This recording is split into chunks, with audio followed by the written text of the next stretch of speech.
Hello friend, welcome back to learning with नाबाम channel. आज का जो सेशन है काफ़ी इंपॉर्टेंट है क्योंकि हमने आपसे प्रॉमिस किया था कि हम यूथ कंपटीशन टाइम की आपको क्या चैप्टर कराएंगे। तो आज हमारा चैप्टर 3 है। और सॉरी, फर्स्ट ऑफ ऑल क्योंकि मैंने कई दिनों से आपको चैप्टर नहीं कराया है, चैप्टर की प्रॉमिस किया था, बट मैंने जो प्रॉमिस किया याद है मुझे कि इस मंथ में पूरी आपको youth competition time chapter wise श्रृंखला की बुक दे दूंगी, वीडियो विद पीडीएफ के साथ। तो अगर आपने अब तक इस चैनल को सब्सक्राइब नहीं किया है तो सब्सक्राइब कर लीजिएगा, क्योंकि अगर होम साइंस और बीपीएससी से रिलेटेड आपको कोई भी अपडेट चाहिए तो सबसे पहले यहाँ पे मिलेगी। दूसरा, देन यहाँ पे होम साइंस से रिलेटेड आपको पूरी तैयारी कराई जा रही है विद पीडीएफ के साथ। तो ये अगर चैनल आपके लिए भी इम्पोर्टेंट हो तो इसको सब्सक्राइब कर लीजिएगा तथा बेल आइकन को ऑन कर लीजिएगा, जिससे कि हमारा नोटिफिकेशन आप तक पहुँच सके, क्योंकि आने वाले टाइमों में हमारी लाइव क्लासेस भी रहेगी। जैसे जैसे हमारा एग्ज़ाम टाइम नज़दीक आता जाएगा उसी तरह से हमारी लाइव क्लासेस भी स्टार्ट हो जाएंगे, क्योंकि अब समय दूर नहीं, या कहें कि अब समय नहीं रहा। आपको चौहान बनना है, यानी उठकर अपने लक्ष्य को साधना है और साधते हुए उसे नस्ते नाबूद कर देना है। तो चलिए यहाँ पे बात करते हैं हम प्रोटीन की। प्रोटीन जो आपका क्या है, अगर बात करें तो ये क्या है, सबसे प्रथम स्थान प्राप्त करने वाला भी इसको कहा जाता है। दूसरा, ये क्या करता है, ये रिपेयरिंग का काम करता है, रिपेयर है, ठीक है, आपकी बॉडी को। चलिए, तो यहाँ पे बात करते हैं दूध में उपस्थित प्रोटीन है। पहला क्वेश्चन कह रहा है दूध में उपस्थित प्रोटीन है, तो यहाँ पे देखिए पहला जो ऑप्शन रहेगा वो है यहाँ पे लैक्टिल व्यूमिन, और दूसरा जो रहेगा वो है लैक्टोग्लोबुलिन, और तीसरा जो ऑप्शन है यहाँ पे जो राइट रहेगा वो है केचिन। तो इस तरह से यहाँ पे एल एल एल, लाला क्या पीता है, दूध पीता है, तो एल एल वाले जो है वो इम्पोर्टेंट हो जाते हैं। अगर इनके नाम भी भूल जाओ तो आप याद करना, लैक्ट और लैक्टोकेशिन, ये तीनों ही क्या है, दूध में उपस्थित प्रोटीन है जो दूध में पाए जाते हैं, और लाला को पीने में आनंद भी आता है। तो ठीक है, एल एल यानी लाला, और लाला क्या पीता है, तो लाला लैक्टो और केचिन पीता है। तो इस तरह से ये तीनों ही ऑप्शन यहाँ पे सही हो जाएंगे। राइट आंसर क्या हो जाएगा, ए हो जाएगा। चलिए नेक्स्ट क्वेश्चन देखते हैं। दूध में दो प्रकार की प्रोटीन पाई जाती है, इनमें से अधिकतम स्थान केशिन का होता है, याद रखेंगे, जो 80% होती है, जबकि वहाँ पर वे प्रोटीन बाकी के 20% में पाई जाती है। उपस्थित दूध में उपस्थित प्रोटीन कुछ इस तरह से होती है, याद रखिएगा, बस केशिन जो है वो पूछी जाती है, याद रखेंगे 80% होती है और काफ़ी इंपॉर्टेंट हो जाती है। यहाँ पे वे प्रोटीन की बात करें तो यहाँ पे 20% है। और वहाँ पे बात करते हैं, अगर इसको भी देखें तो ये दो पार्टों में होती है, अल्फ़ा में और बीटा में, ठीक है, अल्फ़ा लैक्ट एल्युमिनियम और बीटा लैक्टो एल्युमिनियम। तो इस तरह से यहाँ पे हमने पहला क्वेश्चन देख लिया। अब हम दूसरे क्वेश्चन पे चलते हैं। जैविक मूल्य का प्रयोग किसकी गुणवत्ता माप के लिए होता है, तो यहाँ पे जो राइट आंसर होगा उसका हो जाएगा प्रोटीन की गुणवत्ता माप के लिए होता है। नेक्स्ट क्वेश्चन देखते हैं, जैविक मूल्य का प्रयोग किसकी गुणवत्ता माप के लिए होता है, तो यहाँ पे जो राइट आंसर हो जाएगा वो है प्रोटीन की। भोजन से अवशोषित प्रोटीन यानी अमीनो अम्ल की गुणवत्ता के माप के जैविक मूल्य कहते हैं उच्च जैविक मूल्य के प्रोटीन जिसमें सभी अमीनो अम्ल सही अनुपात में उपस्थित हों। उदाहरण के लिए मीट, दूध, अंडा, सोयाबीन आदि। अंडा उच्चतम जैविक मूल्य वाला खाद्य पदार्थ है, याद रखिएगा। अगर आ जाए ऑप्शन में कि इनमें से कौन सा उच्चतम यानी उच्चतम जैविक मूल्य वाला खाद्य पदार्थ है, तो अंडा है, याद रखेंगे, ठीक है, क्योंकि बाई नेचर कभी कभी क्वेश्चन इस तरह के भी फ्रेम हो जाते हैं। प्रोटीन में नाइट्रोजन का प्रतिशत होता है, तो अगर बात की जाए प्रोटीन में तो 16% होता है, याद रखेंगे। इसको क्या है, प्रोटीन शब्द ग्रीक भाषा के प्रोटियोस से लिया गया है, जिसका अर्थ प्रथम स्थान प्राप्त करने वाला होता है, जो मैंने अभी आपको शुरू में ही बताया था। अगर बात की जाए 1838 में वर्जिलियस द्वारा दिया गया था, प्रोटीन एक जटिल यहाँ पर कोलाइडल यानी जटिल संरचना कार्बनिक नाइट्रोजन युक्त पदार्थ है। कैसा है, कार्बनिक और नाइट्रोजन युक्त पदार्थ है। और जो प्रोटीन है 1838 में किसने, तो बार्जिलियस द्वारा दिया गया था, ठीक है, बार्जिलियस द्वारा दिया गया था। प्रोटीन एक जटिल कोलाइडल यानी जटिल संरचना कार्बनिक नाइट्रोजन युक्त पदार्थ है। यह मुख्यतः कार्बन नाइट्रोजन हाइड्रोजन और ऑक्सीजन का मिश्रण है।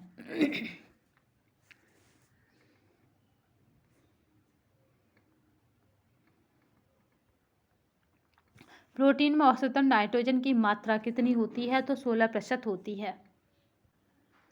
यह जल अपघटन के पश्चात अमीनो एसिड यानी टूटने में परिवर्तित होता है। यह अमीनो एसिड आपस में एक दूसरे को पेप्टाइड बॉन्ड द्वारा जुड़ते हैं। अगर देखिए क्वेश्चन की अगर नेचर को टफ बनाएगा तो इस तरह से ही बना सकता है कि जो अमीनो एसिड है वो एक दूसरे से किसके द्वारा जुड़ते हैं, तो आपको याद होना चाहिए पेप्टाइड बॉन्ड के द्वारा ये जुड़ते हैं। तो मैं यहाँ पे ये भी डिस्कस करती जाऊंगी कि आगे वाले टाइम में यानी आने वाले समय में किस तरह के क्वेश्चन आपसे बन सकते हैं। माँ के दूध में प्रोटीन का कौन सा रूप पाया जाता है? देखिए माँ के दूध में, याद रखिएगा माँ के दूध में क्या होता है, तो इनमें से कोई नहीं होगा। माँ के दूध में कोलेस्ट्रॉल होता है, एल, ठीक है। एल, लाला क्या पीता है? दूध पीता है, तो कोलेस्ट्रॉम जो होता है एम। इसकी एक ट्रिक है, क्योंकि कहीं कहीं पे कोलेस्ट्रॉल आपको मिलेगा ऑप्शन में, वहीं पे आपका कोलेस्ट्रॉम होगा, तो जहाँ पे एम दिखे आपको वही क्या हो जाएगा, माँ के दूध में पाया जाता है। माँ के दूध में प्रोटीन का कौन सा रूप पाया जाता है, तो वो हो जाएगा कोलेस्ट्रॉम पाया जाता है। माँ के दूध में निम्न प्रकार में से कोई भी प्रोटीन नहीं पाया जाता, याद रखेंगे जो ऊपर दिए गए उनमें से। बट माँ के दूध में क्या पाया जाता है, तो माँ के दूध में कोलेस्ट्रॉम पाया जाता है। यह पीला चिपचिपा गाढ़ा पदार्थ होता है। माँ के दूध में कुछ एंटीबॉडीज पाए जाते हैं जो कि शिशु में प्राकृतिक रोग प्रतिरोधक क्षमता को विकसित करते हैं। माँ के दूध में विटामिन ए, साथ ही यहाँ पर गामा ग्लोबुलिन पदार्थ पाया जाता है जो कि शिशु के विकास में महत्वपूर्ण भूमिका अदा करता है, याद रखेंगे। विटामिन ए तथा यहाँ पे गामा जो है वो शिशु के विकास में महत्वपूर्ण भूमिका अदा करता है। ये क्वेश्चन आज तक मैंने कभी देखा नहीं और ना ही इस तरह का आपसे इतना डिफिकल्ट क्वेश्चन बनेगा, क्योंकि भाई जितनी तादाद में फॉर्म है उतना पास आउट तो लेना ही लेना, नहीं तो फिर वैकेंसी खाली चली जाती हैं। साइटोप्लाज्मा में उपस्थित प्रोटीन के अणुओं को कहते हैं तो अमीनो अम्ल कहा जाता है। इनको क्या कहा जाता है? अमीनो अम्ल कहा जाता है। साइटोप्लाज्मा में उपस्थित प्रोटीन के अणुओं को अमीनो अम्ल कहते हैं। कोशिका में कोशिका झिल्ली के अंदर केंद्रक को छोड़कर संपूर्ण पदार्थों को कोशिका द्रव्य यानी यहाँ पे ऑटोप्लाज्म कहते हैं। यह सभी कोशिकाओं में पाया जाता है तथा कोशिका झिल्ली के अंदर तथा केंद्रक झिल्ली के बाहर रहता है। ये रवेदार जेलीनुमा अर्ध तरल पदार्थ है। यहाँ पारदर्शी एवं चिपचिपा भी होता है। ये कैसा होता है? पारदर्शी तथा चिपचिपा भी होता है। अगर बात की जाए RNA की, तो ये एक प्रकार का न्यूक्लिक एसिड होता है जो सीधे प्रोटीन संश्लेषण में शामिल होता है। अगर DNA की बात की जाए तो ये क्या होता है? ये जीवित कोशिकाओं के गुणसूत्रों में पाए जाने वाले तंतुनुमा अणु होते हैं। यह हर एक जीवित कोशिका के लिए अनिवार्य है, ठीक है, क्योंकि DNA से ही आपका पूर्वजों का पता पड़ता है। हीमोग्लोबिन किस प्रकार का प्रोटीन है, तो आप बताएंगे ये संयुक्त प्रोटीन है, ठीक है। इसमें ग्लोबिन और लोहा यहाँ पर आयन नामक प्रोटीन पाया जाता है। ग्लोबिन और लोहा यानी आयन नामक यहाँ पे क्या है? प्रोटीन पाया जाता है। चलिए नेक्स्ट देखते हैं। दूध में कौन सा प्रोटीन पाया जाता है, तो यहाँ पे दूध की अगर प्रोटीन की बात की जाए तो केशिन जो हमने अभी शुरू में पढ़ा था 80% दूध में मौजूद होता है, ठीक है। यहाँ पे अगर बात की जाए दूध में केशिन प्रोटीन पाया जाता है जिसमें 8.2% कैल्शियम तथा 5.7 क्या होता है? कार्बोहाइड्रेट होता है। इसमें 8.2% कैल्शियम तथा 5.7% क्या होता है? कार्बोहाइड्रेट होता है। नेक्स्ट देखते हैं। निम्न में से कौन सा वनस्पति प्रोटीनेज है, तो यहाँ पे बात करें पेपेन है। क्या है ये? पेपेन है। पेपेन की अगर बात की जाए तो ये वनस्पति प्रोटीन पेपेन है। ये पपीते में पाया जाता है। देखिए पास है पेपेन और पास है पपीता, तो अभी तो पपीते का सेवन आपकी हेल्थ के लिए अच्छा होता है। पपीते में पाए जाने वाला एक यहाँ पे प्रोटियोलिटिक एंजाइम है।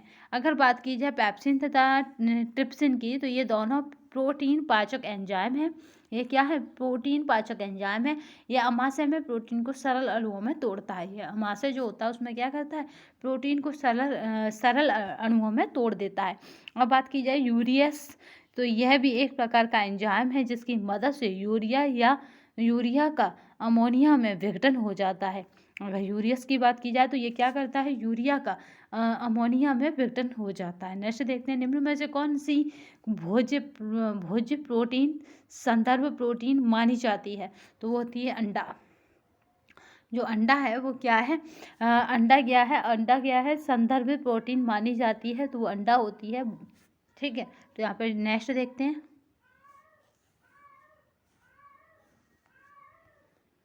अंडे से प्राप्त प्रोटीन संदर्भ प्रोटीन मानी जाती है क्योंकि इसमें सभी आवश्यक अमीनो अम्ल पर्याप्त मात्रा में उपस्थित होते हैं, क्योंकि प्राणी जगत के प्रोटीन उत्तम कोटि के होते हैं, यह पूर्ण प्रोटीन होते हैं। अब बात करते हैं सोयाबीन की। सोयाबीन में प्रोटीन की प्रतिशतता यानी ग्राम में होती है, तो सोयाबीन में सबसे ज़्यादा प्रोटीन होती है 40 से 45%। ठीक है, तो यहाँ पे अगर बात की जाए सोयाबीन, तो ये क्या है, महत्वपूर्ण खाद्य है। इसके मुख्य घटक क्या से हैं, प्रोटीन, कार्बोहाइड्रेट और वसा होते हैं। सोयाबीन में 40 से 45% क्या होती है, प्रोटीन होती है। वहीं पर 22% वसा होती है, 21% कार्बोहाइड्रेट होती है और 12% नमी होती है। किसमें, तो सोयाबीन में। ठीक है, नेक्स्ट देखते हैं। जंतु प्रोटीन स्रोत वनस्पति प्रोटीन स्रोत से उत्तम होते हैं क्योंकि इसमें होता है, तो इसमें जो राइट आंसर है वो क्या होता है, उत्तम संतुलित अमीनो अम्ल होता है। देखिए, जंतु प्रोटीन, इसने कहा है कि जो जानवरों से हमें प्रोटीन प्राप्त होती है वो वनस्पति यानी जो हमारे पेड़ पौधे होते हैं उनसे अच्छी होती है। तो यहाँ पे क्या है, उत्तम संतुलित अमीनो अम्ल पाया जाता है, इसलिए हमने यहाँ पे इसको अच्छा कहा है। ठीक है, यहीं पे बात कर लेते हैं। उत्तम संतुलित अमीनो अम्ल प्रोटीन मानव शरीर के लिए आवश्यक पोषक तत्व है। ये शरीर के ऊतकों के निर्माण खंडों में से एक है। और ठीक है, निर्माण खंडों में से एक है। ईंधन स्रोत के रूप में भी काम करते हैं। प्राणी जगत यानी एनिमल सोर्स से प्राप्त प्रोटीन उत्तम कोटि के होते हैं। यह पूर्ण प्रोटीन होते हैं क्योंकि इनमें सभी 10 आवश्यक अमीनो अम्ल जो शरीर के वृद्धि एवं विकास के लिए नितांत यानी बहुत मोस्ट इम्पोर्टेंट आवश्यक है, विद्यमान रहते हैं। एक दिन आपको क्या करना है, प्रोटीन का जो लाइव क्लास में रखेंगे, प्रोटीन के जो भी महत्वपूर्ण फैक्ट या तथ्य बन सकते हैं उनको एक ही क्लास में ख़त्म कर देंगे। ठीक है, तो यहाँ पे बात करते हैं उदाहरण में देखें तो दूध, दही, खोया, अंडा, मांस, मछली, यकृत इत्यादि अंडे से प्राप्त प्रोटीन सर्वोत्तम होती है। ठीक है देखिए, कहीं पर भी ऑप्शन आ जाए वहाँ जाए अंडा, तो याद रखिएगा अंडे से प्राप्त प्रोटीन कैसी होती है, सर्वोत्तम होती है। इलेक्ट्रोफोरेसिस प्रयोगशाला में आकार के आधार पर बड़े अणुओं को अलग करने में प्रयुक्त होता है। यह तकनीकी एक ऋण आवेश अनुप्रयुक्त करती है, जिससे प्रोटीन धन आवेश की ओर जाते हैं। तो ये बात क्या है, संगत है, असंगत है, सत्य है या असंबंधित है। तो याद रखिएगा कि यहाँ पे क्या कर रहे हैं, धन आवेश की तरफ जा रहे हैं। ठीक है, तो ये बात कैसी है, तो ये असत्य है क्योंकि धन आवेश की तरफ नहीं जाते। चलिए नेक्स्ट देखते हैं। अगर बात की जाए यहाँ पे इलेक्ट्रोफोरेसिस प्रयोगशाला में आकार के आधार पर बड़े अणुओं को अलग करने में प्रयुक्त होता है। यह तकनीकी एक क्या है, यहाँ पे प्रबल आवेश अनुप्रयुक्त कराती है, जिससे प्रोटीन धन आवेश की ओर जाते हैं।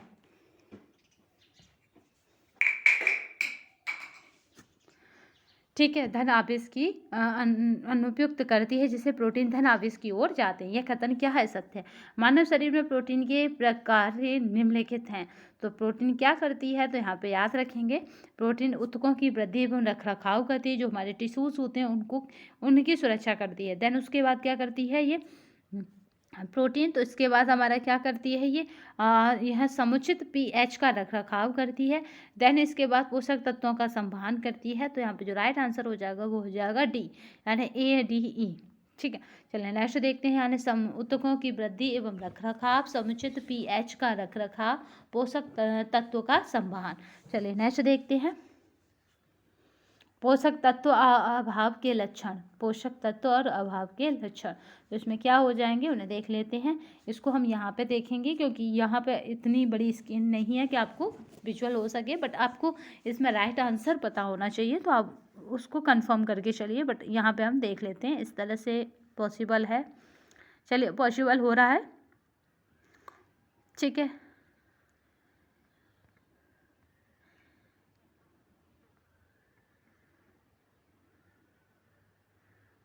चलिए पॉसिबल है। तो एक का क्या, प्रोटीन क्या करती है, बालों का डिस्पिगमेंटेशन करती है प्रोटीन।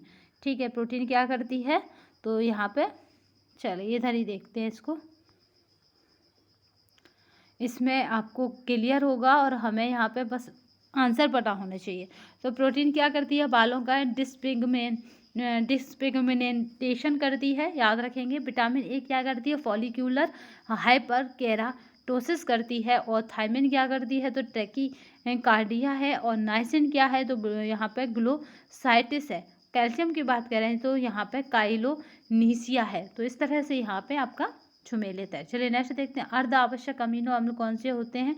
तो आर्जिनिन क्या है? अर्ध आवश्यक अमीनो अम्ल है। प्रोटीन जल अपघटक के बाद वह अपनी सबसे सरलतम इकाई अमीनो अम्ल में टूट जाता है। कई अमीनो अम्ल आपस में मिलकर प्रोटीन का निर्माण करते हैं। आर्जिनिन एक अर्ध आवश्यक अमीनो अम्ल है। यूरिक अम्ल एक डॉट डॉट है, तो ये यहाँ पे है प्यूरिन।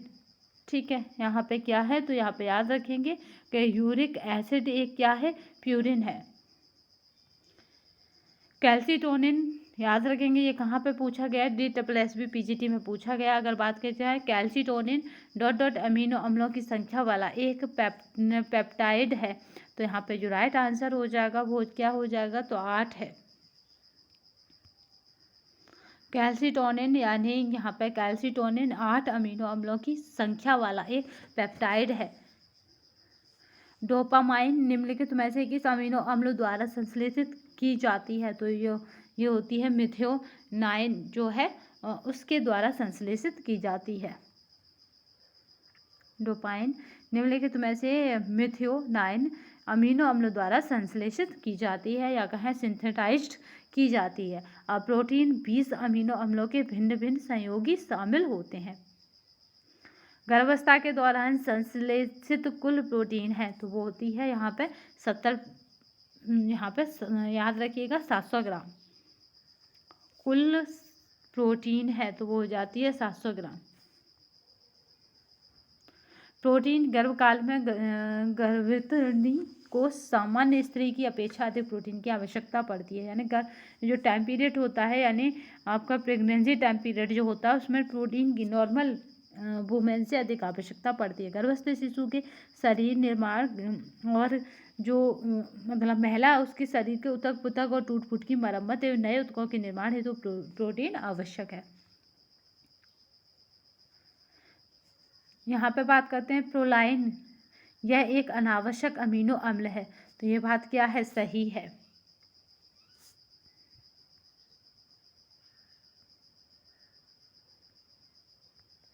यहाँ पे बात करते हैं न्यूक्लिक अम्ल न्यूक्लियोटाइड के डॉट डॉट हैं। तो यहाँ पे जो राइट आंसर हो जाएगा वो हो जाएगा बहुलक हैं।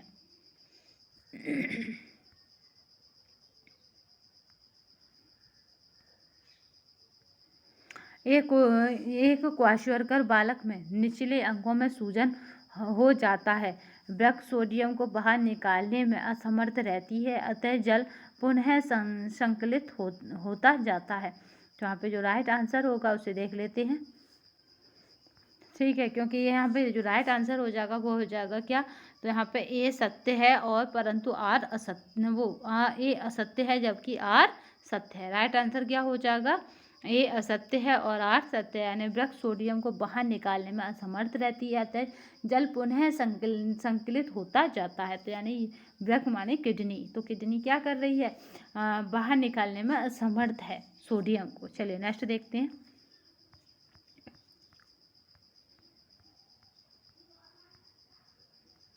क्वाशर की बात करें तो 1 से 3 साल के बच्चों में होता है। यह रोग प्रोटीन की कमी के कारण होता है। शरीर में प्रोटीन की कमी से सूजन हो जाती है। शरीर के सभी कोशिकाओं या ऊतकों में पानी भर जाता है। सूजन की मात्रा प्रोटीन की कमी यानी रक्तवारी में या एल्बुमिन की कमी एवं जल की अधिकता आदि पर निर्भर करती है। सूजन के कारण बच्चा तंदुरुस्त दिखता है और हाथ और पाँव मोटे मोटे फूल से जाते हैं। नेक्स्ट देखते हैं अल्पता रोग लक्षण पोषण के साथ मिलाइए। तो यहाँ पर अल्पता रोग के जो लक्षण हैं उनको पोषक के साथ मिलाना है। अगर बात की जाए पेलिग्रा बेरी यहाँ पर कोइलोनेकिया और जीरोफिथलेमिया, तो ये सभी क्या है? तो ये कमी से होते हैं। तो बस आपको बताना है कि किसकी कमी से होते हैं। ठीक है, तो यहाँ पे जो राइट आंसर होगा उसे देख लेते हैं।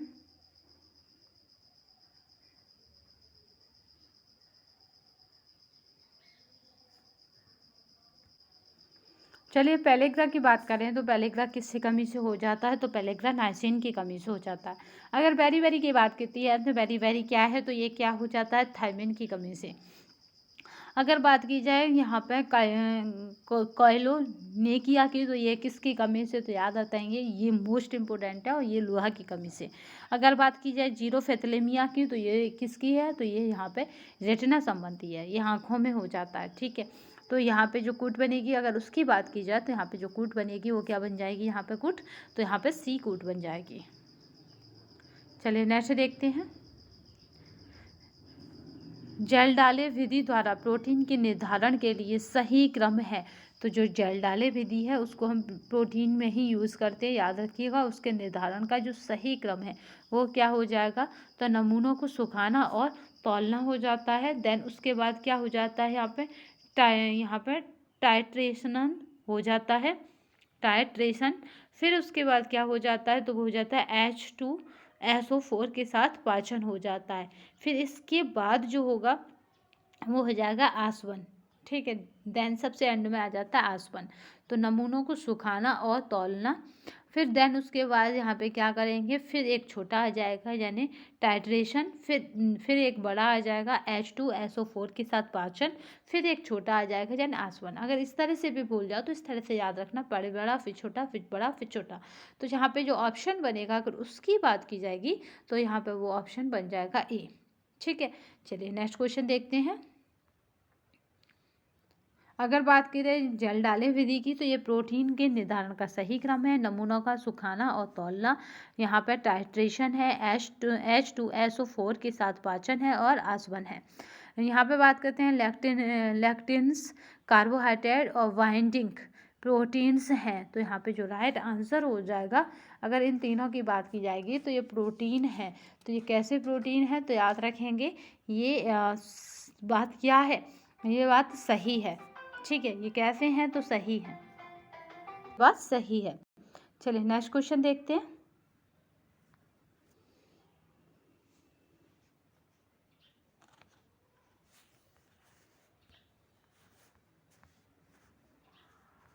ये पूरी PDF 800 के प्लस पेज है इसमें, तो ये पूरी हमारी टेलीग्राम पे आपको मिल जाएगी और टेलीग्राम की जो लिंक है वो हर वीडियो के डिस्क्रिप्शन बॉक्स में आपको मिलेगी, तो परेशान होने की आवश्यकता नहीं है। बट ये बुक मोस्ट इम्पोर्टेंट है, जितनी बार कहा जाए उतनी बार कि इतनी इम्पोर्टेंट है कि आपके लिए बहुत आवश्यक है। अगर बात की जाए लेक्टिन्स की, तो ये क्या है, कार्बोहाइड्रेट बाइंडिंग और प्रोटीन्स है, यह एक कथन सही है।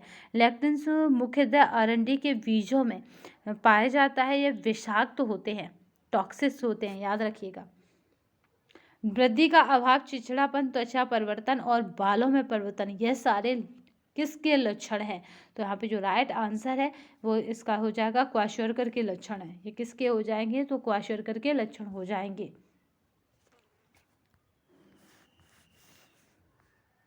क्वाशोरकर अगर देखा जाए तो 1 से 3 साल के बच्चों में होता है। यह रोग मुख्यतः प्रोटीन की कमी के कारण होता है। इस रोग में ऊर्जा यानी कैलोरी की कमी होती है, परंतु विशेष रूप से प्रोटीन की कमी मुख्य होती है। विशेष रूप से क्या है, प्रोटीन की कमी होती है। वैसे तो इसमें क्या है, कैलोरी की कमी होती है। प्रोटीन मुख्यतः इनमें से किस रूप में अवशोषित किए जाते हैं, तो यहाँ पे जो राइट आंसर है उसकी बात करेंगे तो वो क्या हो जाएगा, अमीनो एसिड के रूप में क्या करे जाते हैं, तो यहाँ पे अवशोषित किए जाते हैं। अमीनो एसिड के रूप में अवशोषित किए जाते हैं। प्रोटीन जल अपघटक के बाद वह अपनी सबसे सरलतम इकाई अमीनो एसिड में टूट जाता है, अतः अमीनो अम्ल प्रोटीन की लघुत्तम इकाई है। कई अमीनो अम्ल आपस में मिलकर प्रोटीन का निर्माण करते हैं, इसीलिए अमीनो अम्लों को प्रोटीन की आधारीय स्तंभ यानी बिल्डिंग्स कहते हैं, याद रखिएगा। अगर बात की जाए तो ये यहाँ पे क्या है, आधारीय स्तंभ है। ठीक है, अमीनो अम्ल को प्रोटीन की क्या कहा जाता है, आधारी स्तंभ कहा जाता है। स्कोटेशन यानी इसको आप कोड करके कोड को याद रखिएगा। हाँ, सड़ी हुई और अमोनिया जैसी गंध उत्पन्न करने के लिए बैक्टीरिया द्वारा भोजन को कौन सा घटक पचाया जाता है, तो यहाँ पे जो राइट आंसर हो जाएगा वो हो जाएगा प्रोटीन्स। ठीक है, प्रोटीन्स क्या है, पचाया जाता है।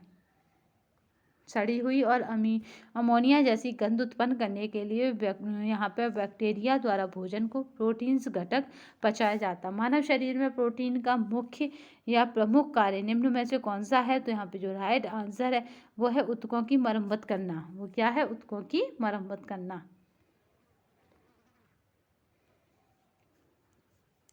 ठीक है, यहाँ पे ऊतकों की यानी रिपेयरिंग टिश्यूज करना है। प्रोटीन का हमारे आहार में प्रमुख स्थान है। शरीर की वृद्धि और विकास के लिए प्रोटीन नितांत जरूरी है। शरीर में विभिन्न क्रियाकलापों के दौरान विभिन्न कोशिकाएं एवं तंतुओं की निरंतर टूट फूट होती रहती है, जिसमें मरम्मत प्रोटीन ही करता है। रक्त, मांसपेशियां, यकृत, अस्थि के तंतु, त्वचा, बाल आदि के निर्माण में प्रोटीन आवश्यक है। प्रत्येक कोशिकाएं प्रोटीन की बनी होती हैं। इस प्रकार हम कह सकते हैं कि जीवित रहने के लिए प्रोटीन अनिवार्य है। इसीलिए प्रोटीन को शरीर की आधारशिला, ठीक है, building blocks of the body की संज्ञा दी जाती है। किसको building blocks of the body कहा जाता है? तो याद रखेंगे प्रोटीन को। निम्न में से कौन सा प्रोटीन का आवश्यक घटक है जो रेटिना यानी रिसेप्टर्स में प्रकाश को अवशोषित करता है? तो वो हो जाएगा रेडोप्सिन। रेडोप्सिन प्रोटीन का आवश्यक घटक है जो रेटिना के यहाँ पर रिसेप्टर्स में प्रकाश को अवशोषित करता है। जिस वस्तु को हम देखना चाहते हैं उस पर प्रकाश पड़ना चाहिए और फिर उस वस्तु से प्रकाश की किरणें आंखों में पहुंचती हैं और कॉर्निया पारदर्शक द्रव्य पुतली तथा लेंस और अंदर के पारदर्शक द्रव्य से गुजरकर दृष्टिपटल पर केंद्रित होती हैं। परंतु वस्तु का उल्टा प्रतिबिंब दृष्टिपटल पर बनता है। दृष्टि तंत्रिकाओं उसका संदेश मस्तिष्क में पहुंचाती है, जहां उनका स्पष्टीकरण होता है। अर्ध आवश्यक अमीनो अम्ल कौन से हो जाते हैं? तो यहाँ पे जो राइट आंसर हो जाएगा उसका क्या नाम हो जाएगा? तो उसका हो जाएगा एलानिन। ठीक है, इसने पूछा है अर्ध आवश्यक अमीनो अम्ल। एक चार्ट बनाएंगे जिसमें आवश्यक, अनावश्यक तथा अर्ध आवश्यक अमीनो अम्लों को देखेंगे, तो यह हो जाएगा एलानिन। ठीक है, काम करने के लिए भी काफ़ी है क्योंकि आरडीए चार्ट को हमें 1 से 2 क्लासों में आरडीए चार्ट को हमें ख़त्म करना है। ठीक है, तो यहाँ पे आरडीए चार्ट हो गया आपका 2020 का, वो मोस्ट इम्पोर्टेंट है। फिर कुछ ऐसी संस्थाएं जो अभी प्रेजेंट टाइम में रन कर रही हैं और जो काम करती हैं किस पर? महिला तथा बाल विकासों पे। तो ऐसी संस्थाओं को भी हमें कवर करना है क्योंकि अगर मतलब कंपटीशन टफ बना तो ट्रेंडिंग क्वेश्चनों को ज़्यादा डालेंगे, यानी ऐसे क्वेश्चन जो आपके सिलेबस को भी टच करते हो और साथ में आपके उसमें से भी हों। ठीक है, तो आपको क्या करना है? उनको भी कवर करके चलना। आवश्यक अमीनो एसिड में से एक है, तो याद रखेंगे कौन सा है? तो वो हो जाएगा आइसोल्यूसिन। ठीक है, आइसोल्यूसिन क्या है? आवश्यक अमीनो एसिड में से एक है।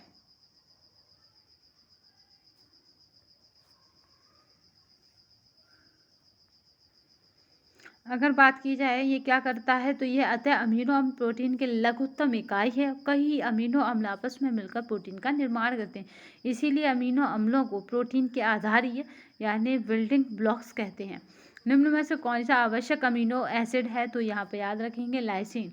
लाइसिन क्या है? अमीनो एसिड है। कौन सा? आवश्यक। ठीक है, तो आवश्यक अमीनो एसिड क्या है? तो वो लाइसिन है। अगर बात की जाए तो यह कैसे है, तो लाइसिन क्या है? आवश्यक अमीनो अम्ल है। आवश्यक अमीनो अम्ल ये ऐसे अमीनो अम्ल होते हैं जिनका निर्माण शरीर नहीं कर पाता, अतः उन्हें भोजन द्वारा प्राप्त करना अनिवार्य होता है। 20 से 10 अमीनो अम्लों की प्राप्ति के लिए मनुष्य की भोजन पर निर्भरता होती है, अतः इन 10 को आवश्यक अमीनो अम्ल कहा जाता है। ठीक है, 20 में से 10 क्या होते हैं? अमीनो अम्लों की प्राप्ति के लिए मनुष्य की भोजन पर निर्भरता होती है, अतः इन 10 को आवश्यक अमीनो अम्ल कहा जाता है। हमारे शरीर तथा भोजन की सभी प्रोटीन अमीनो अम्लों नामक मूल इकाइयों से बनी होती हैं। हमारे शरीर तथा भोजन की जो सभी प्रोटीन है वो क्या है? अमीनो अम्लों नामक मूल इकाइयों से बनी होती हैं। यह अमीनो एसिड नियासिन को प्रारंभिक रूप है, तो यहाँ पे याद रखेंगे ट्राइटोफैन का। ये किसका है? तो ट्राइटोफैन का। ये अमीनो एसिड नियासिन का प्रारंभिक रूप है, तो वो हो जाएगा ट्राइटोफैन का।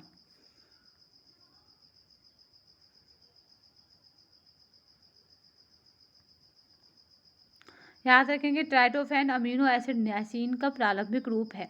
हमारे शरीर तथा भोजन की सभी प्रोटीन अमीनो अम्लों नामक मूल इकाइयों से बनी होती हैं। 60 mg ट्रिप्टोफैन यानी 1 Ne यानी न्यासिन के बराबर होता है। याद रखेंगे अगर बात की जाए 60 मिलीग्राम की तो ये किसके बराबर है, तो 1 न्यासिन के बराबर है ट्रिप्टोफैन। नेक्स्ट देखते हैं प्रोटीन विश्लेषण की सबसे अधिक उपयोगी होने वाली विधि है, तो यहाँ पे है जेल्डाल विधि, जिसको कभी कभी आधा भी आ जाता है। याद रखेंगे तो जेल्डाल जो विधि है प्रोटीन की सबसे अधिक उपयुक्त होने वाली विधि है। अगर बात की जाए प्रोटीन विश्लेषण की सबसे अधिक उपयोगी होने वाली विधि जेल्डाल विधि है। प्रोटीन हमारे आहार में प्रमुख स्थान है। प्रोटीन भोजन के तीनों कार्यों को पूरा करता है। पहला, शरीर की वृद्धि, विकास, तंतुओं का नव निर्माण एवं तथा मरम्मत एवं रखरखाव। दूसरा, शरीर की महत्वपूर्ण क्रियाओं को नियंत्रण करना। तीसरा, प्रोटीन ग्रीक भाषा के शब्द प्रोटियस से बना है, जिसका शाब्दिक अर्थ है प्रथम स्थान ग्रहण करने वाला। निम्न में से अपूर्ण प्रोटीन कौन सा है, तो यहाँ पे जो राइट आंसर है उसकी अगर बात की जाएगी तो कौन सा हो जाएगा, तो जेलेटिन जो है वो क्या हो जाएगा, ये अपूर्ण प्रोटीन हो जाएगा जेलेटिन। ठीक है, जेलेटिन क्या है, अपूर्ण प्रोटीन है। प्रोटीन एक ऐसा कार्बनिक यौगिक है जिसका निर्माण 20 प्रकार के अमीनो अम्लों से होता है तथा प्रोटीन में मुख्यतः कार्बन, ऑक्सीजन, हाइड्रोजन तथा नाइट्रोजन होते हैं।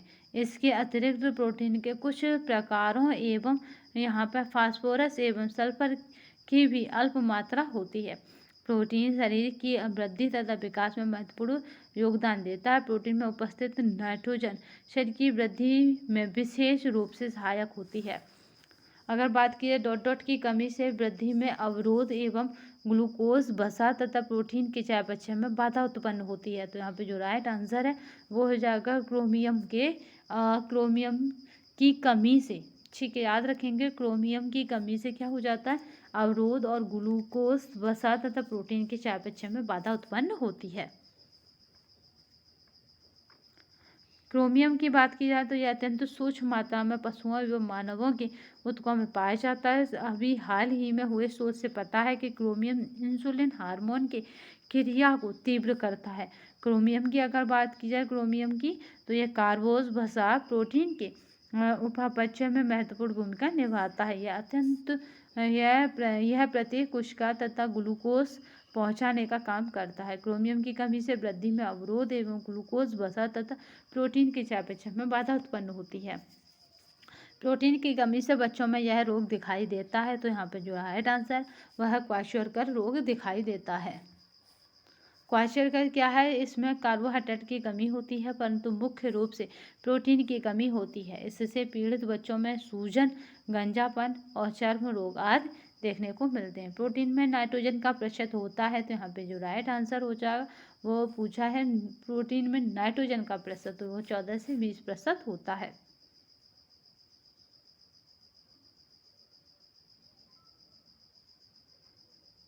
ठीक है, प्रोटीन में नाइट्रोजन का प्रतिशत। चलिए नेक्स्ट देखते हैं।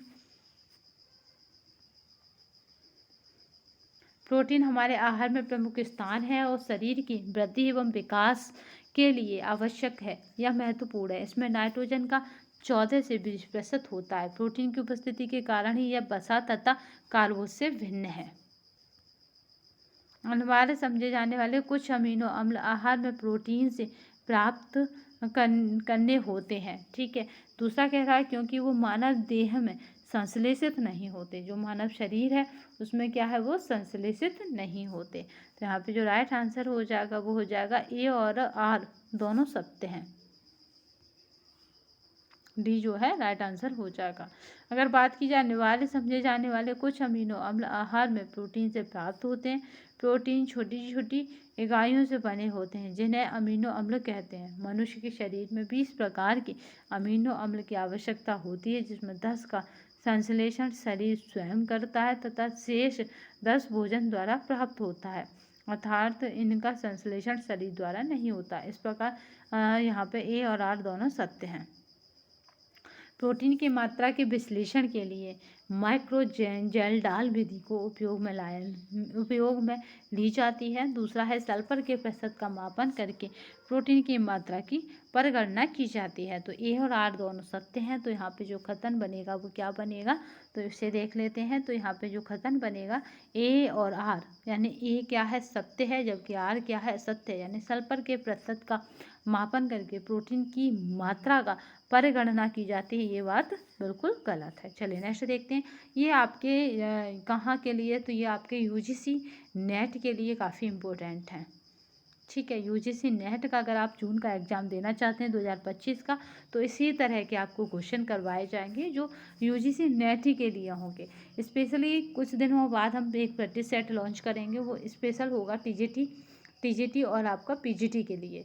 फिर जब आपका ये कंप्लीट हो जाएगा टीजीटी पीजीटी, देन उसके बाद यूजीसी नेट का रखेंगे, जिसमें कि यूजीसी नेट के जो पेयर्स वाले क्वेश्चन बनते हैं वही होंगे, क्योंकि इसमें पेयर्स वाले बनेंगे नहीं। अगर बात की जाए प्रोटीन की मात्रा के विश्लेषण के लिए माइक्रोजेलेडाल विधि को उपयोग में ली जाती है, इस प्रकार अवकथन सही है, परंतु कारण गलत है, क्योंकि नाइट्रोजन के प्रतिशत का मापन करके प्रोटीन की मात्रा की गणना की जाती है।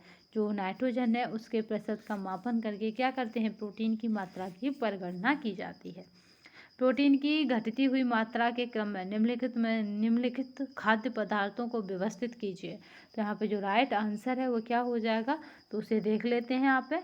तो अगर बात की जाए निम्नलिखित खाद्य पदार्थों को क्या करना है, व्यवस्थित करना है। तो यहाँ पे इसकी बात करें तो उबला हुआ अंडा, देन चीज़ यानी पनीर, उसके बाद डबल रोटी, और डबल रोटी के बाद आ जाता है मक्खन। तो इस तरह से यहाँ पे एक आपको सीक्वेंस देखना है कि किसमें उबला हुआ अंडा, यानी सबसे पहले 4, तो 4 हमारा मिला है डी में। ठीक है, चलिए नेक्स्ट देखते हैं। उबला हुआ अंडा, चीज़ यानी पनीर, डबल रोटी और मक्खन। तो ये क्या है, प्रोटीन की घटती हुई मात्रा है। देखिए अंडे में सबसे ज़्यादा होती है प्रोटीन, शुरू से कहा जा रहा है कि ऑप्शन में अंडा होता, अंडा पहले है, फिर उसके बाद चीज़ यानी पनीर में है, और फिर डबल रोटी, और डबल रोटी के बाद मक्खन। चलिए तो यहाँ पर नेक्स्ट हम देखते हैं और क्वेश्चनों को जो काफ़ी इम्पोर्टेंट हैं।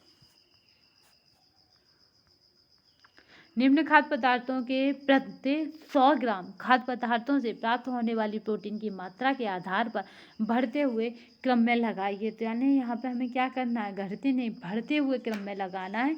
अगर हम बढ़ते हुए क्रम में लगाएंगे तो हमारा जो ऑप्शन बनेंगे उन्हें देख लेते हैं। तो बढ़ते हुए क्रम में, तो यानी क्या हो जाएगा, भैंस का दूध, फिर हो जाएगा सफ़ेद डबल रोटी। ठीक है, भैंस के दूध में मात्रा कितनी है, 3.68। अगर डबल रोटी की बात की जाए तो यहाँ पे सफ़ेद डबल रोटी में कितनी है, तो 10.6।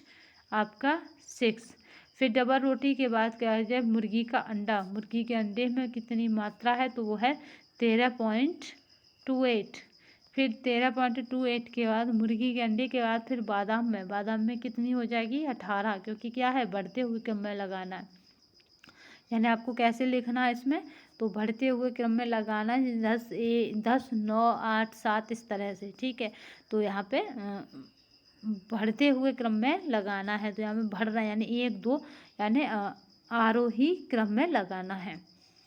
ठीक है, तो यहाँ पे 18 हो जाएगी बादाम की। देन उसके बाद बादाम की बात की जाए तो राजमा की, तो राजमा में कितनी हो जाती है, तो राजमा में 19 हो जाती है, क्योंकि राजमा क्या है, दालों का समूह है, दालों के उसी में आता है। तो यहाँ पे 19 से 20 हो जाती है। दालों में सबसे ज़्यादा प्रोटीन की मात्रा देखने को मिलती है वनस्पति जगत में।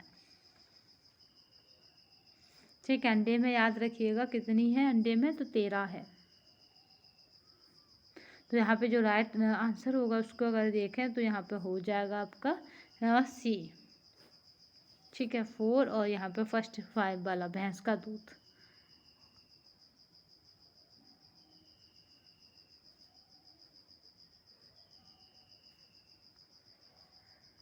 चलिए नेक्स्ट क्वेश्चन देखते हैं। धात्री माता यानी 0 से 6 माह के लिए प्रोटीन की प्रस्तावित मात्रा यानी ICMR 2010 है। तो यहाँ पे राइट आंसर जो हो जाएगा उसकी अगर बात की जाएगी तो यहाँ पे राइट आंसर हो जाएगा वो 74 ग्राम दिन में प्रतिदिन। ठीक है, नेक्स्ट देखते हैं।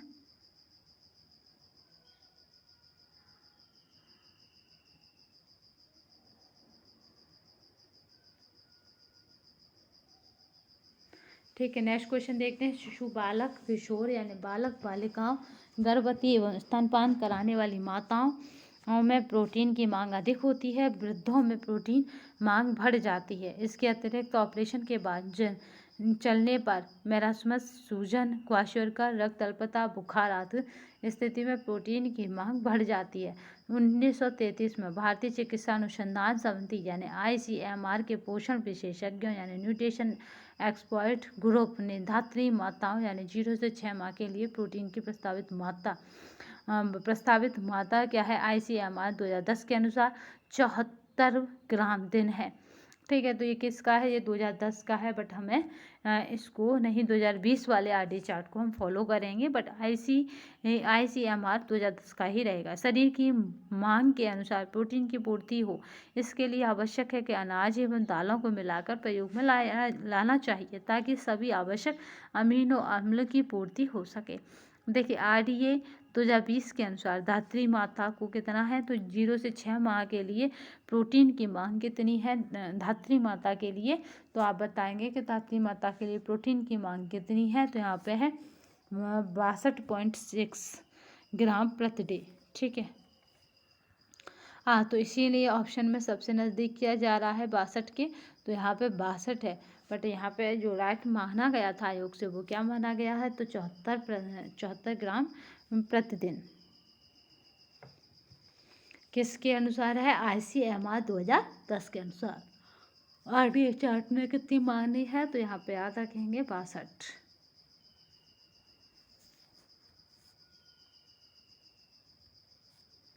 आवश्यक वसा अमीलों में शामिल है, तो यहाँ पे जो राइट आंसर है वो क्या है?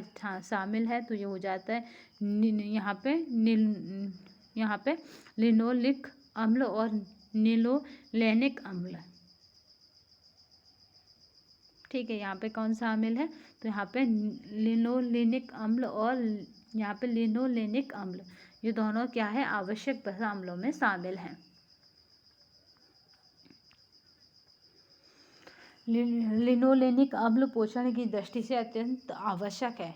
यह तौलों में बहुतायत मिलता है। लिनोलेनिक अम्ल रक्त वाहिनियों को अर्ध पारगमी बनाता है। इस कारण गर्मी के मौसम में शरीर से निकलने वाले पसीने को नियंत्रित करता है। अमीनो अम्ल जिनका संश्लेषण शरीर नहीं करता है वे डॉट अमीनो अम्ल कहलाते हैं। देखिए, प्रोटीन का काफ़ी प्रोटीन पर बहुत क्वेश्चन बनते हैं, इस बार भी आपके बनेंगे। तो प्रोटीन का चैप्टर थोड़ा लेंदी हो जाता है, और बात की जाए तो प्रोटीन का चैप्टर इसलिए लेंदी हो जाता है क्योंकि यहाँ से क्वेश्चन बनते रहेंगे और आज भी आपको देखने को मिलेंगे।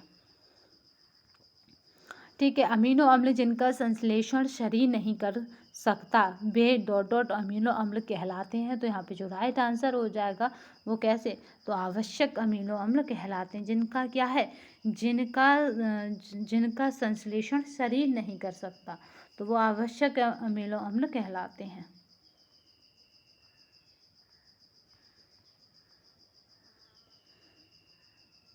ठीक है ना, यहाँ पे देखते हैं अमीनो अम्ल जिनका संश्लेषण शरीर नहीं कर सकता है वे आवश्यक अमीनो अम्ल कहलाते हैं।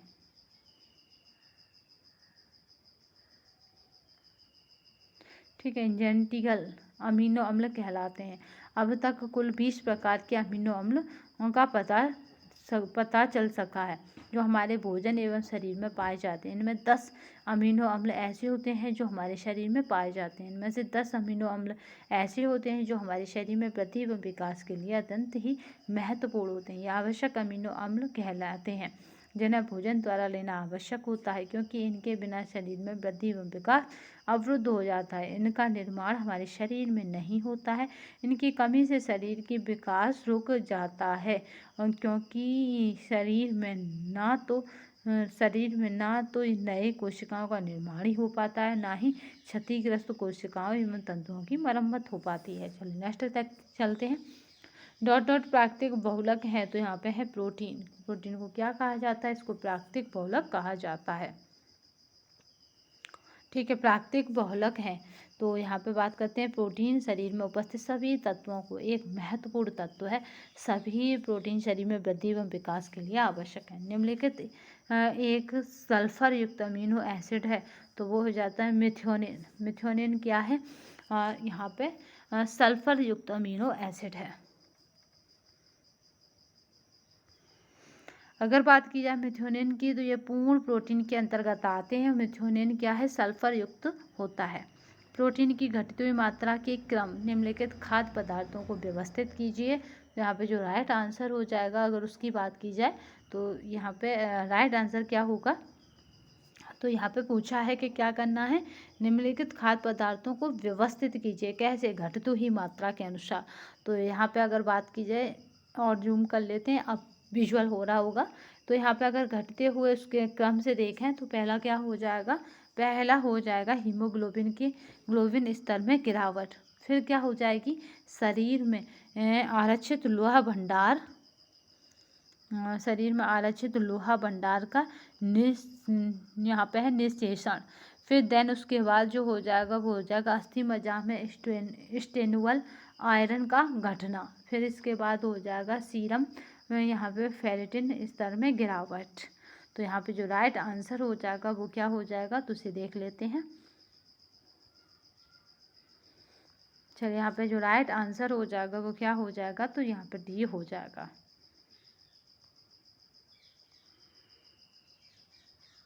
ये पूरी बुक आपको हमारे टेलीग्राम तथा व्हाट्सअप दोनों पे अवेलेबल हो जाएगी।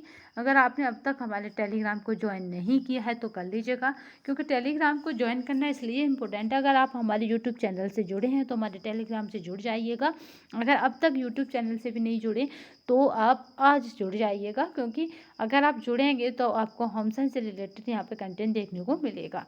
चलिए, होम साइंस और साथ में बीपीएससी, क्योंकि बीपीएससी का रात नोटिफिकेशन आ गया है तो मैं अभी आपको अपडेट कर दूंगी कि बीपीएससी भी कितने एक्टिव मोड में आपको एग्जाम कराने वाला हो। क्योंकि बीपीएससी की अब तक की 3 बार की जो भर्ती थी या नोटिफिकेशन था या वैकेंसी थी वो बिल्कुल क्लियर गई है आप सबके सामने। तो कहने की बात ही नहीं है कि बीपीएससी इस बार बहुत अच्छा काम कर रहा है, यानी एनडीए सरकार कुछ अच्छा करने वाली है। चलिए, तो यहाँ पे बात करते हैं हीमोग्लोबिन के स्तर का गिरावट, शरीर में आरक्षित लोहे भंडार का निषेचन और अस्थि मज्जा में यहाँ पे स्टेनुअल आयरन का घटना और सीरम फेरेटिन स्तर में गिरावट। चलिए, नेक्स्ट क्वेश्चन देखते हैं। प्रोटीन की घटती हुई मात्रा के क्रम में निम्नलिखित खाद्य पदार्थों को व्यवस्थित कीजिए। तो यहाँ पे जो राइट आंसर है उसकी अगर बात की जाएगी तो निम्नलिखित खाद्य पदार्थ कौन से हो जाएंगे? तो पहला हो जाएगा यहाँ पे मूंग दाल, दूसरा हरी मटर, तीसरा जो हो जाएगा वो हो जाएगा सूजी और चौथा जो हो जाएगा वो हो जाएगा सरकंद। चलिए नेक्स्ट। चलिए, यहाँ पे अभी हमने देखा था कि मूंग की दाल था और ऑप्शन के अकॉर्डिंग क्या था? मूंग की दाल था, फिर हरी मटर है और उसके बाद अगर बात की जाए तो सूजी है और उसके बाद शकरकंद है। यानी शकरकंद में अगर देखिए, शकरकंद में सबसे ज़्यादा फाइबर पाए जाते हैं। याद रखिएगा, कभी क्वेश्चन मिल जाए बाय नेचर तो याद रखेंगे कि शकरकंद में क्या है, बहुत रिच मात्रा में फाइबर पाए जाते हैं। तो यहाँ पे जो ऑप्शन हो जाएगा वो हो जाएगा ई। प्रोटीन की घटती हुई मात्रा में कम से क्या करना? खाद्य पदार्थ लगाने हैं। मूंग की दाल इसलिए हो जाएगा क्योंकि क्या है, प्रोटीन की मात्रा दालों में भरपूर होती है, याद रखेंगे। चलिए, यूजीसी नेट का क्वेश्चन है, देन उसके बाद हम दूसरा देखते हैं। यहाँ पे अभिकथन कह रहा है कि एक क्वेश्चन शिशु की टांग एडिमा ग्रसित होती है जबकि गुर्दे सोडियम उत्सर्जित करने में सक्षम नहीं होते हैं, जिसके फलस्वरूप शरीर में पानी इकट्ठा हो जाता है। गुर्दे यानी किडनी ये क्या करती हैं? सोडियम यहाँ पे सोडियम क्या कर रही हैं? ये सोडियम यहाँ पे सोडियम उत्सर्जित यानी बाहर करने में सक्षम नहीं होते हैं, तो इसके फलस्वरूप शरीर में क्या हो जाता है? पानी इकट्ठा हो जाता है। तो ये बात सही है, क्योंकि गुर्दे फेलियर की यही हालत होती है। तो ए और आ दोनों सही है। एडिमा क्या है? मुख्य कारण है गुर्दे का सोडियम उत्सर्जित करने में सक्षम नहीं हो पाना या सक्षम नहीं होना, जिसके फलस्वरूप शरीर में पानी एवं क्या हो जाता है? हानिकारक तत्व निकल ही नहीं पाते हैं, वे शरीर में इकट्ठा होते जाते हैं, जिससे हाथ पैर तथा शरीर के अन्य भागों में सूजन आ जाती है। अब नेक्स्ट देखते हैं। निम्नलिखित एक आवश्यक अमीनो अम्ल नहीं है। तो यहाँ पे जो आवश्यक अमीनो अम्ल नहीं है उसको देखेंगे। तो जो एलानिन क्या है, एलानिन क्या है, आवश्यक अमीनो अम्ल नहीं है। यहाँ पे बात करते हैं, थोड़ा इसको छोटा करते हैं, ठीक है। यहाँ पे प्रोटीन जल में अपघटन के बाद वह अपनी सबसे सरलतम इकाई यानी अमीनो अम्ल में टूट जाता है। तो अमीनो अम्ल प्रोटीन की लघुत्तम इकाई है। प्रोटीन 20 प्रकार के अमीनो से मिलकर बना है, 10 आवश्यक तथा 10 अनावश्यक, ठीक है। एनालिन एक अनावश्यक अमीनो अम्ल है।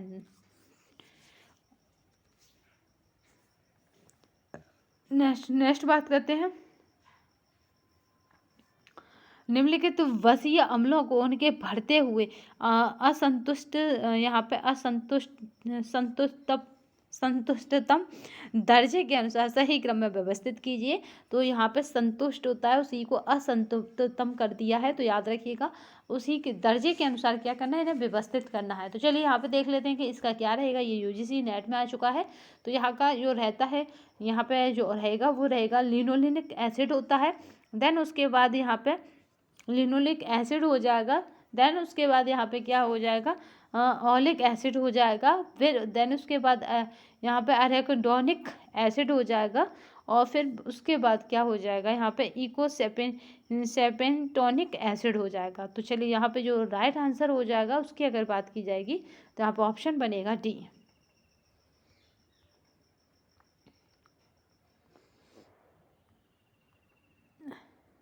निम्नलिखित आवश्यक अमीनो एसिड हैं। तो यहाँ पे जो राइट आंसर रहेगा, आवश्यक अमीनो एसिड पूछे जा रहे हैं।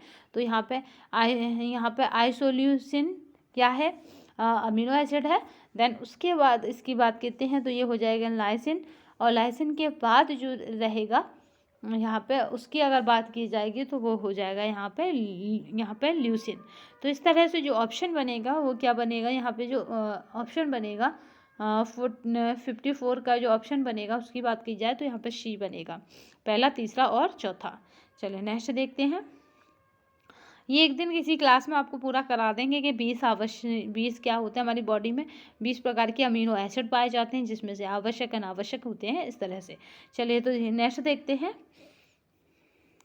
अगर बात की जाए तो यहाँ पे अमीनो एसिडों की बात की जाए तो ये क्या है, आवश्यक हैं, सेंट्रियल है। सेंट्रियल अमीनो एसिड क्या है, 10 हैं। Arginine, isoleucine, leucine, phenylalanine, tryptophan बहुत पूछा जाता है। यहाँ पे एस्ट्रिडिन और लाइसिन, मिथ्योनिन और थियोनिन और वेलिन। तो इस तरह से ये क्या है, 10 क्या है, आवश्यक अमीनो एसिड है। नेक्स्ट बात करते हैं, निम्नलिखित आवश्यक अमीनो एसिड हैं। तो इनमें से कौन से आवश्यक अमीनो एसिड हैं वो पता करना है। तो यहाँ पे जो रहेगा, पहला है ट्रिप्टोफैन जो अभी हमने करा था, वेलिन के बाद लाइसिन के बाद यहाँ पे हो जाएगा ल्यूसिन। तो इस तरह से यहाँ पे जो कूट बन जाएगी वो क्या बन जाएगी, तो यहाँ पे कूट बनेगी ए। नेक्स्ट क्वेश्चन को देखते हैं। निम्नलिखित अनूठे खाद्यान्न पोषण सुरक्षता के लिए विकसित किए जाते हैं। तो यहाँ पे जो पोषण सुरक्षता के लिए विकसित किए जाते हैं उन खाद्यान्नों को देखना है और उनके लिए आपको देखना है कि क्या है। देखिए जल्दी हम आपका टीजीटी पीजीटी का प्रैक्टिस सेट डिजाइन कर रहे हैं जो आपको मिल जाएगा। उसी बीच हमने प्रसार शिक्षा का एमसीक्यू टाइप क्वेश्चन निकाले थे, उसमें कमेंट बॉक्स में आपने नहीं बताया कि वो आपको कैसे लगे। तो देन अब हमें जिस तरह से लगेगा कि हमें आपको प्रैक्टिस सेट कराना है उसी तरह से क्वेश्चन डिजाइन कर देंगे। तो या तो हर टॉपिक से करेंगे या टॉपिक वाइज टॉपिक हम क्वेश्चन रखेंगे, तो जैसा भी पॉसिबल होगा। देन उसके बाद एक मैराथन में हम पूरे फिर कंप्लीट होने को एक साथ सब क्लासों को कवर कर लेंगे। तो चलिए यहाँ पे जो बात की जाएगी, यहाँ पे जो ऑप्शन बनेगा उसको यहाँ देख लेते हैं, क्योंकि ये यूजीसी का है तो मे भी ना के बराबर टीजीटी पीजीटी में आने की उम्मीद है। निम्नलिखित अनूठे खाद्यान्न पोषण सुरक्षा के लिए विकसित किए गए हैं। तो यहाँ पे कौन कौन है, तो पूर्ण प्रोटीन यहाँ पे और स्पाइरुलिना और टेक्सचराइज्ड सोया प्रोटीन। तो इस तरह से ये क्या है, यहाँ पे विकसित किए गए हैं।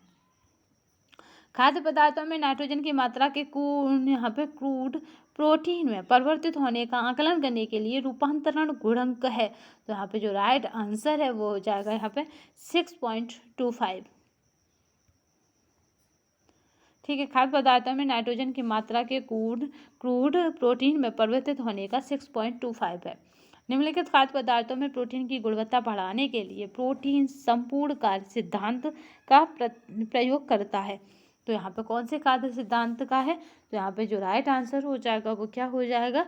तो यहाँ पे है इडली, फिर हो जाता है मीसी रोटी, देन उसके बाद खिचड़ी। तो इस तरह का यहाँ पे जो राइट आंसर है वो है। तो 58 का जो राइट आंसर बनेगा वो क्या बनेगा? तो यहाँ पे बन जाएगा डी। सुगंधित अमीनो अम्ल है। तो यहाँ पे जो राइट आंसर है सुगंधित अमीनो अम्ल का, तो वो हो जाएगा यहाँ पे टायरोसिन क्या है? सुगंधित अमीनो अम्ल है। अगर इसकी बात की जाए अमीनो एसिड के सूत्र की, तो इस तरह से होता है NH2। फिर यहाँ पे देखिए किस तरह से अणु बने हुए, बट आपको एक सेंसरी नज़र रख लेनी है, यहाँ से क्वेश्चन बनता कभी नहीं है। गंधक यानी सल्फर युक्त अमीनो अम्ल है। तो यहाँ पे जो राइट आंसर हो जाएगा वो हो जाएगा गंधक यानी सल्फर युक्त अमीनो अम्ल कौन से हो जाते हैं? तो यहाँ पे जो राइट आंसर है मिथ्योनिन जो है वो गंधक या सल्फर युक्त अमीनो अम्ल हो जाते हैं। अगर बात की जाए मिथ्योनिन सल्फर युक्त अमीनो अम्ल है। प्रोटीन जल अपघटन के बाद अमीनो सबसे सरलतम इकाई यानी अमीनो अम्ल में टूट जाते हैं। अमीनो अम्ल प्रोटीन में लघुत्तम इकाई है। कई अमीनो अम्ल आपस में मिलकर प्रोटीन का निर्माण करते हैं, इसीलिए अमीनो अम्लों को प्रोटीन का आधार स्तंभ कहते हैं।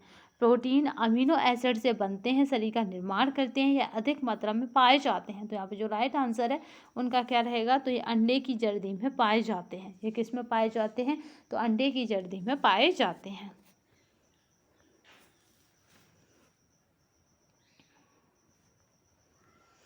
क्वाशोर्कर किसकी कमी से होता है? तो यहाँ पे जो राइट आंसर बनेगा वो है प्रोटीन की कमी से होता है क्वाशोर्कर।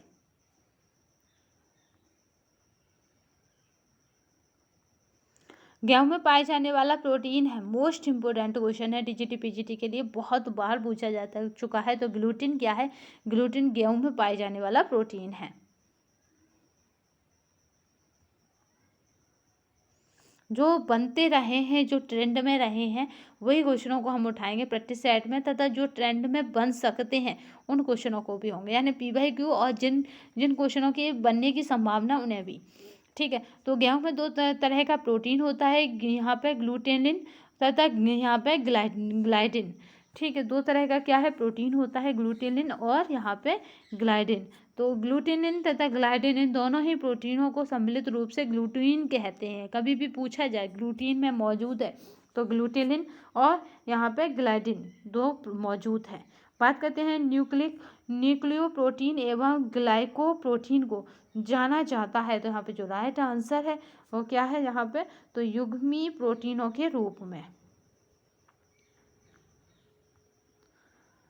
ठीक है, न्यूक्लियो प्रोटीन एवं ग्लाइको प्रोटीन को युग्मी प्रोटीन के रूप में जाना जाता है। संयुक्त प्रोटीन अमीनो अम्ल प्रोटीन के अणु तथा अन्य रासायनिक पदार्थ जो प्रकृति में प्रोटीन ना हो से मिलकर बना होता है। संयुक्त प्रोटीन साधारण और यहाँ पर प्रोथेंटिक प्रोटीन कहते हैं।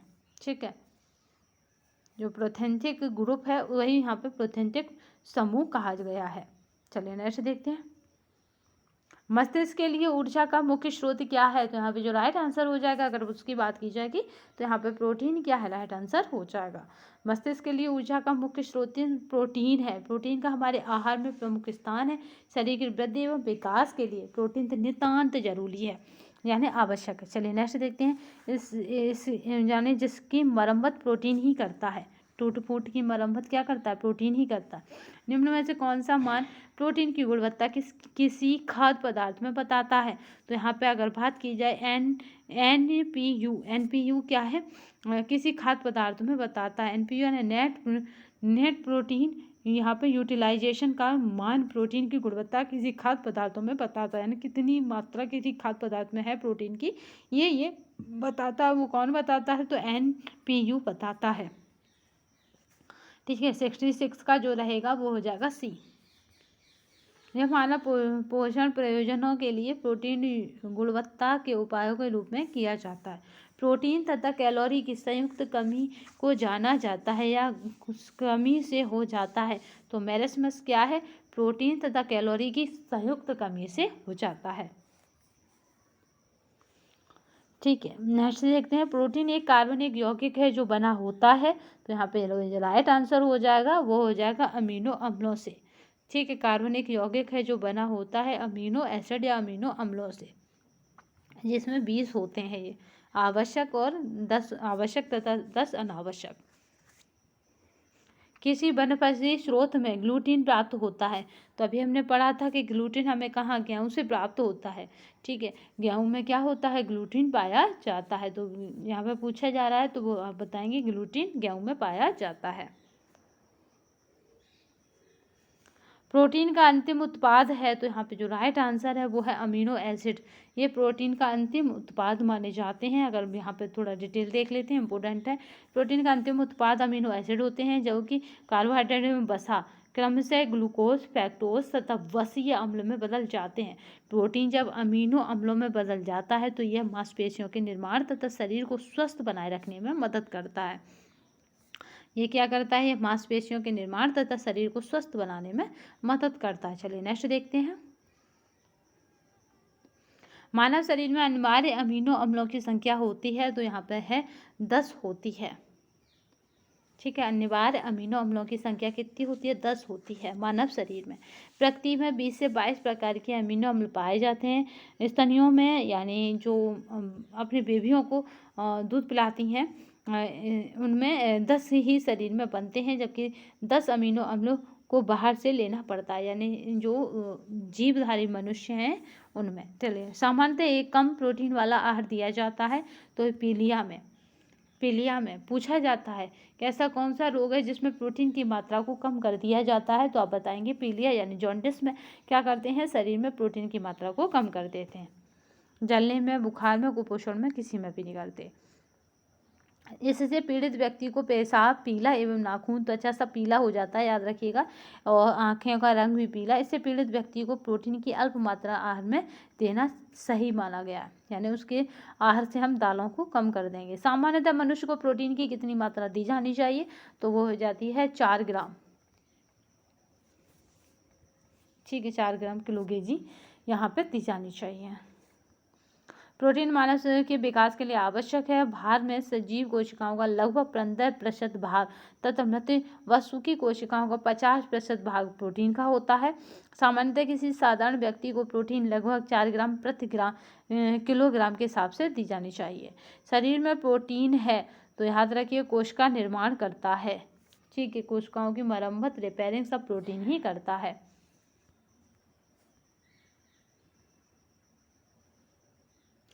शरीर में प्रोटीन मुख्यतः कोशिकाओं के निर्माण तथा पुरानी कोशिकाओं में टूट-फूट और मरम्मत के लिए आवश्यक होता है। प्रोटीन हमारे आवश्यकता की कुल कैलोरी का 15 से 20% प्रोटीन होनी चाहिए। यद्यपि प्रतिदिन प्रोटीन की आवश्यक मात्रा उम्र, भार तथा वर्कआउट के रूटीन पर निर्भर करता है। सामान्यतः 1 ग्राम प्रोटीन में 4 किलो कैलोरीज होती है। प्रोटीन की इकाई है तो वो होती है अमीनो एसिड। अमीनो एसिड क्या है, प्रोटीन की इकाई है।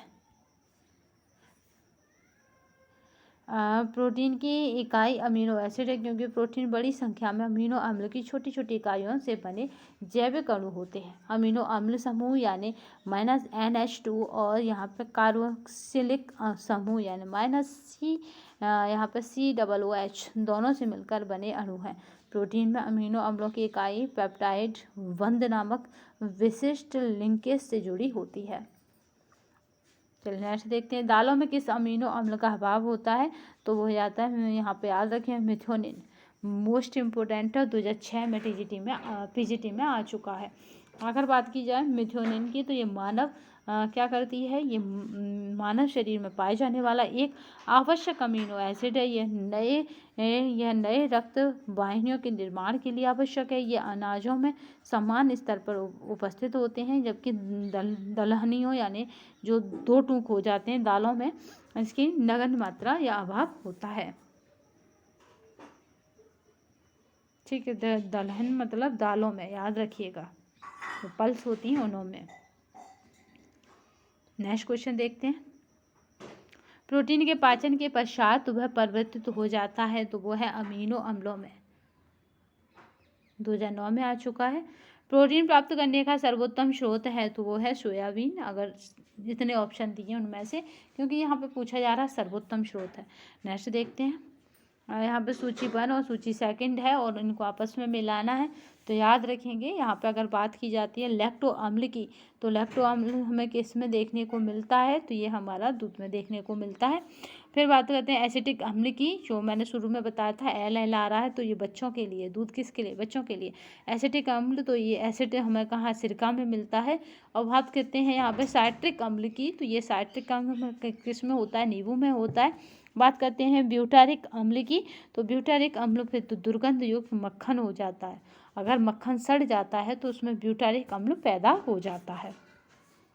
तो यहाँ पे जो कूट बनेगी, अगर उसको देखा जाए तो यहाँ पे कूट बनेगी डी। निम्न में से एल्युमिनियम किस में पाया जाता है, तो यहाँ पे जो राइट आंसर है वो हो जाएगा अंडे में।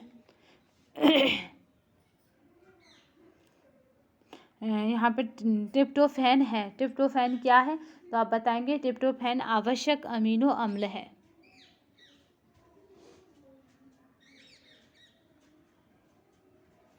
चलो नेक्स्ट को देखते हैं। जैविक के मूल गुणवत्ता का मापन करने के लिए उपयुक्त किया जाता है, तो यहाँ पे जो राइट आंसर है वो क्या हो जाएगा, प्रोटीन है। देखिए अब मैं एक्सप्लेन इसलिए नहीं कर रही हूँ कि कभी वीडियो काफ़ी लंबा हो जाएगा तो आपको लगेगा कि वीडियो खींचा गया है, बट ऐसा मेरा कोई टारगेट नहीं है, तो इसलिए मैंने टू द पॉइंट अपने लेके चल रही हूँ। चलिए, क्योंकि ये मैं जब आपको PDF दूंगी तो आप अपना आराम से इसका जो एक्सप्लेशन है वो पढ़ लेंगे, व्याख्या है जो पढ़ लेंगे। चलिए यहाँ पे देखते हैं। ठीक है, यहाँ पे आप देख ही पा रहे हैं कि यहाँ पे इतने में क्या है, एक्सप्लेनेशन है, तो इसे आप आराम से जब PDF मिलेगा तब पढ़ लेंगे। चलिए नेक्स्ट देखते हैं। 5 ग्राम प्रोटीन देगा, 5 ग्राम प्रोटीन, क्योंकि 1 ग्राम प्रोटीन कितना देता है, तो आपको सबको पता है कि 4 देता है, तो 4 पन्ना 20, तो यहाँ पे 20 किलो कैलोरीज देगा। क्योंकि 1 ग्राम प्रोटीन हमें कितना देता है, 4 किलो कैलोरीज देता है। यहाँ पे सूची देखिए, सूची 1 और सूची 2 को हमें आपस में मिलाना है और देखना है कि क्या इनका सही रहेगा। अगर अंडे की बात की जाए तो अंडे में क्या पाया जाएगा, तो यहाँ पे एविडिन पाया जाएगा। अगर दूध की बात की जाए तो दूध में क्या पाया जाएगा, तो केशिन पाया जाएगा। अगर गेहूं की बात की जाए तो गेहूं में क्या होता है, ग्लूटीन होता है। मांस में क्या हो जाएगा, कोलेजन हो जाएगा। किसी का कलेजा खा रहे हैं तो क्या हो जाएगा, कोलेजन। तो इस तरह से यहाँ पे क्या हो जाएगा, राइट आंसर जो हो जाएगा वो हो जाएगा बी।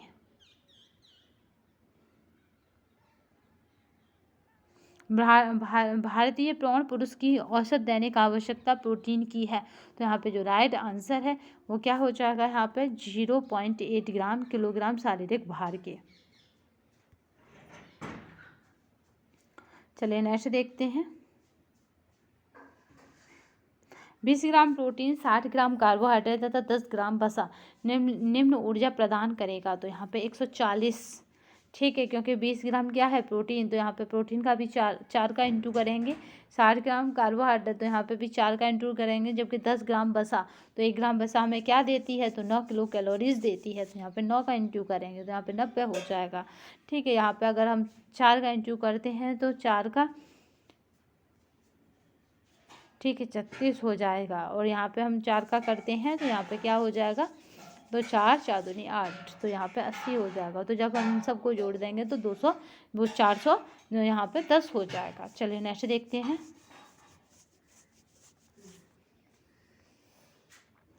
अनावश्यक अमीनो अम्ल है, तो यहाँ पे शरीर द्वारा उत्पादित हो। ठीक है, अनावश्यक अमीनो अम्ल है जो शरीर के द्वारा उत्पादित हों। नेक्स्ट देखते हैं।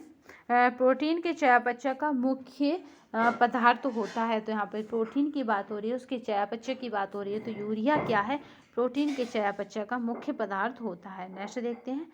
सोयाबीन में निम्न प्रोटीन पाया जाता है, तो वो हो जाता है यहाँ पे ग्लाइसिन क्या है, सोयाबीन में निम्न प्रोटीन पाया जाता है। प्रकृति में पाए जाने वाले प्रोटीन में उत्पादित किया जाने वाला रेशा कौन सा है, तो यहाँ पे रेशे की बात हो रही है, तो वो हो जाता है यहाँ पे नाइट्रोजन जो है प्रकृति में पाए जाने वाला या प्रकृति में पाए जाने प्रोटीन से उत्पादित किया जाने वाला रेशा होता है, वो होता है नाइट्रोजन, याद रखेंगे। उस प्रोटीन का नाम बताइए जो सर्दी और फ्लू से लड़ने में मदद करती है, क्योंकि इसमें बीटा ग्लूकेन्स और यहाँ पे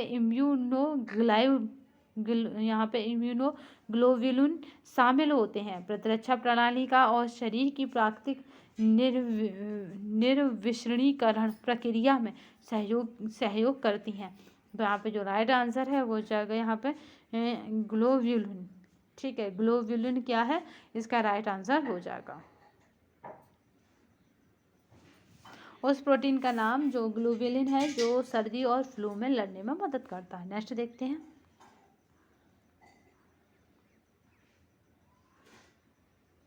निम्न खाद्य पदार्थों में प्रोटीन की गुणवत्ता बढ़ाने के लिए प्रोटीन समपूर्वक कार्यों के सिद्धांत का उपयोग होता है। तो वो राइट आंसर हो जाएगा, वो हो जाएगा मीठी रोटी। मीठी रोटी का प्रयोग किया जाता है क्योंकि मीठी रोटी आटा यानी अनाज तथा बेसन यानी चना दाल से मिलकर बना होता है। अनाज में मिथ्योनिन प्रचुर मात्रा में पाया जाता है तथा दाल और उनके उत्पादों में लाइसिन प्रचुर मात्रा में उपस्थित होता है। अनाज एवं दाल एक दूसरे के पूरक हैं और प्रोटीन गुणवत्ता को बढ़ाते हैं। चलिए नेक्स्ट देखते हैं। कार्बोहाइड्रेट और वसा से प्राप्त पर्याप्त गैर प्रोटीन ऊर्जा आहार में के लिए एक अमीनो अम्ल के सक्षम उपायों के लिए आवश्यक है। आहार संबंधी प्रोटीन शरीर में प्रोटीन एंजाइम और कुछ हार्मोन के संश्लेषण के लिए अमीनो अम्ल प्रदान करता है। तो यहाँ पे जो राइट आंसर हो जाएगा उसको अगर देखेंगे तो वो हो जाएगा ए और आर दोनों सही हैं और ए का सही स्पष्टीकरण है। एक वयस्क के मिश्रित आहार में प्रोटीन की आहारी आवश्यकता होती है। तो यहाँ पे जो राइट आंसर है वो हो जाएगा 1 ग्राम प्रति किलो शरीर भार के। ये कहाँ पे है, जो असिस्टेंट प्रोफेसर में पूछा गया है 2019 में। जो आने वाला कौन सा है तो असिस्टेंट प्रोफेसर वाले पहले देंगे, उनके देते ही बिल्कुल क्लियर हो जाएगा कि आपका टीजीटी पीजीटी होगा और उसे कोई रोक नहीं सकता। इनमें से कौन सा महत्वपूर्ण अमीनो एसिड नहीं है, तो यहाँ पे है महत्वपूर्ण अमीनो एसिड नहीं है। तो यहाँ पे जो लाइसिन है वो महत्वपूर्ण अमीनो एसिड नहीं है।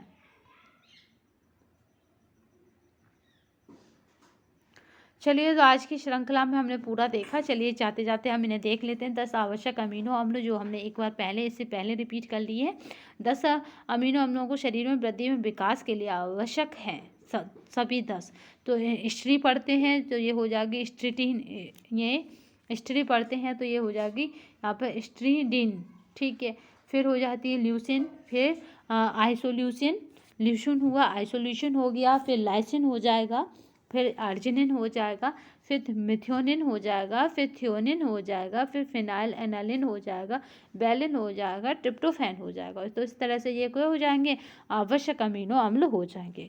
तो आज की श्रृंखला में हमने प्रोटीन को देखा। अगर ये श्रृंखला काफ़ी लंबी हो गई हो तो कमेंट बॉक्स में बताइएगा, जो हम आगे से फिर और छोटी या फिर पूरा एक्सप्लेन करके चला करें। लंबी हो तो दिक्कत नहीं है, तो ये बातें ज़रूर कमेंट बॉक्स में बताइएगा, इतना ज़रूर बताइएगा क्योंकि उससे हमें थोड़ी क्लैरिटी मिलती है कि आप क्या चाहते हैं।